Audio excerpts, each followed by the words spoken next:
Niger's coup leaders are demanding a negotiated framework for former colonial ruler France to withdraw its troops, which Paris says will be completed by the end of the year. The military regime says the time frame for the pullout must be set out in a negotiated framework and by mutual agreement. VOA's Ndiho spoke to Dr. Edgar Githua, an international relations, security and diplomatic expert at the U.S. International University in Nairobi, about the situation. They are treading on dangerous ground. Once they take that direction, international law will not stand by their side.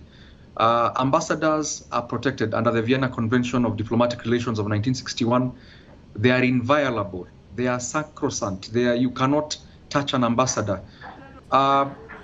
Even if the citizens are saying that the French ambassador leaves, under international law, the question is, what has he done to necessitate being kicked out? If they give in to that demand with that military junta there, it means they are legitimizing and accepting the authority of that government, which the French do not accept. The French need to really protect him, because if you remember in Libya, the Benghazi region, the American ambassador died because of these similar sentiments, and then allowing mobs and masses who went and violated the diplomatic space of the American embassy and the American ambassador's residence, and he ended up becoming collateral damage. Under the Vienna Convention of Diplomatic Relations, they know the ambassador is protected.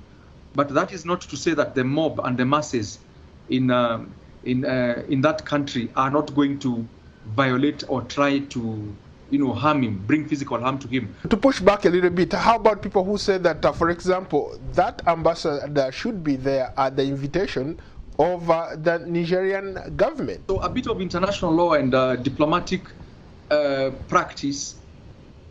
The question is, have the Nigerians recalled their ambassador to France? If you want to cut diplomatic ties with a particular country, you first recall your ambassador, all right? And once you have recalled your ambassador, you have signaled intent of withdrawal. And then now you come here and politely and diplomatically, not in the streets, not roadside declarations, you tell him to now declare him persona non grata. Now declare the French ambassador persona non grata, and probably give him, or the French diplomatic staff and the consular staff, declare them persona non grata and probably tell them, we have given you a week to get out of our region. That way, because you have also recalled your ambassador, you have already signaled to France the seriousness of that intent. You make a great point, but the momentum seems to be on the side of the Nigerians rather than the French here. And earlier you alluded to that anti-French sentiment that is spreading across the region. I think those are some of the dynamics that have made the French and the international community to take a back step and try to rethink and reanalyze this entire position. The last thing that we want is French troops on the ground in Niger. And then we have Burkina Faso, we have Mali sending troops in support of their brothers. The French, I think, right now are really looking at, they understand the sentiment. They understand the sentiment that people do not want them in their countries. But I know they are trying to look for a way of saving face even as they exit. But how do we exit and still maintain cordial relations?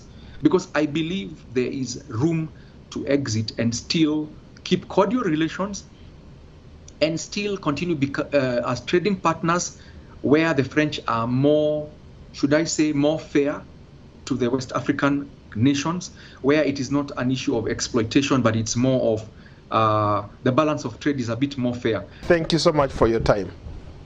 Thank you so much, Paul. Thank you for having me. Always a pleasure. Now, the expulsion of the French ambassador from Niger highlights the growing anti-French sentiment in former French colonies. From Niger's perspective, this expulsion is necessary to assert their independence and sovereignty. However, France views it as hostile, potentially damaging bilateral relations.